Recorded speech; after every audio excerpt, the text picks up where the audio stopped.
जो है बिहार चुनाव को लेकर कमर कसी हुई है।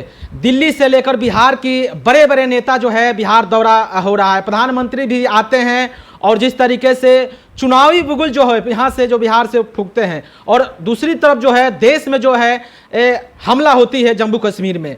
इसके लेकर आज हम पहुंचे हुए हैं राम पुकार मेहता जी, जो जन सुराज के कद्दावर नेता माने जाते हैं। सबसे पहले सर हमारे राष्ट्रीय सबसे पहले तो मैं आपके चैनल तथा आपके चैनल के माध्यम से जितने भी श्रोतागण हैं, मैं राम पुकार मेहता, राज्य कोर कमेटी सदस्य, आप सभी को क्रांतिकारी अभिनंदन करता हूँ।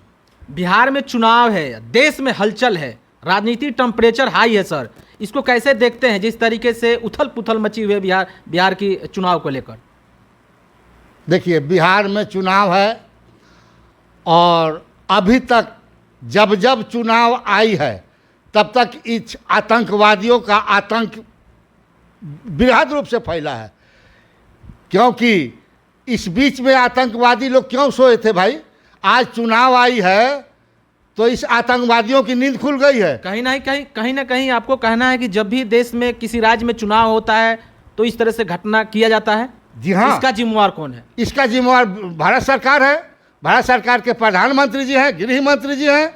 ये लोग जब जब इस पूरे भारत में चुनाव आती है तब तक आतंकवादियों का हमला हमारे भारत पर होती है और हमारे कमज़ोर समाज के लोग मारे जाते हैं, टूरिस्ट लोग मारे जाते हैं। इन लोगों का नियत ही यही है कि जब तक चुनाव में निर्दोष लोग नहीं मारे जाएंगे तब तक हिंदू मुस्लिम का मुद्दा नहीं उठेगा।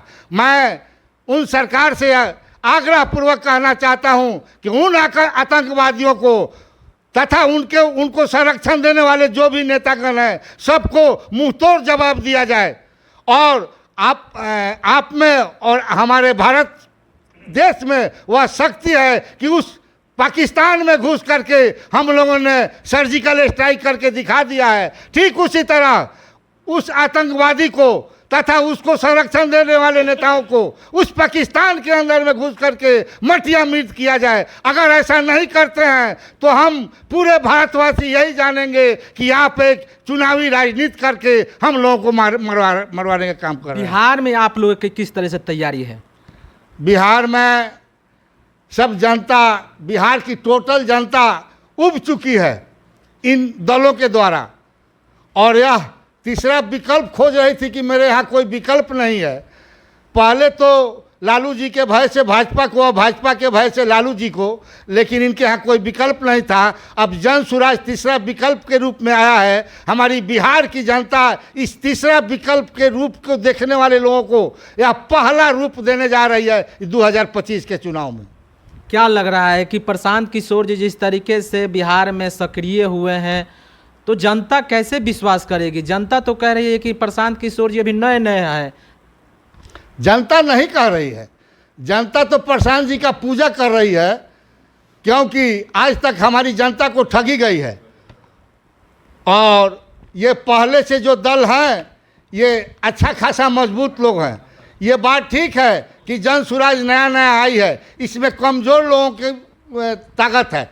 तो कमज़ोर लोग जब भी मजबूत से लड़ते हैं तो उनको बुद्धि की ज़रूरत पड़ती है। अब की बार जन सुराज और जन सुराज के माध्यम से जितने भी हमारे बिहार के कमज़ोर लोग हैं, जो जन सुराज के वोटर लोग हैं, वह गुरिल्ला लड़ाई लड़ करके इस पूरे पहले से जो सत्ताधारी है इनको ध्वस्त करने का काम करें। जाते जाते राम पुकार जी आपसे एक सवाल है कि आप सारण के अमनौर विधानसभा से आते हैं। अमनौर विधानसभा में आपकी दावेदारी बहुत मजबूती वहाँ पर माना जा रहा है।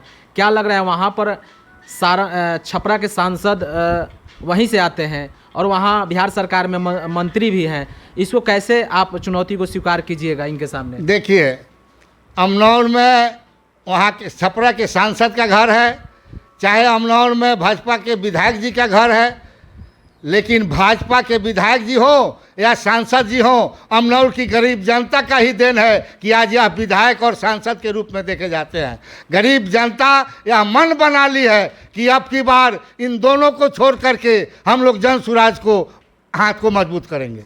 बहुत बहुत धन्यवाद बात करने के लिए सर। पुकार जी का कहना है कि देखिए इस बार हम लोग जो है आर पार की लड़ाई में हैं, क्योंकि जन सुराज जो है तीसरा विकल्प जो है जनता के बीच में आई है और निश्चित है कि प्रशांत किशोर जी अच्छा खासा सीट लेकर सरकार बिहार में बनाएंगे। इसी तरह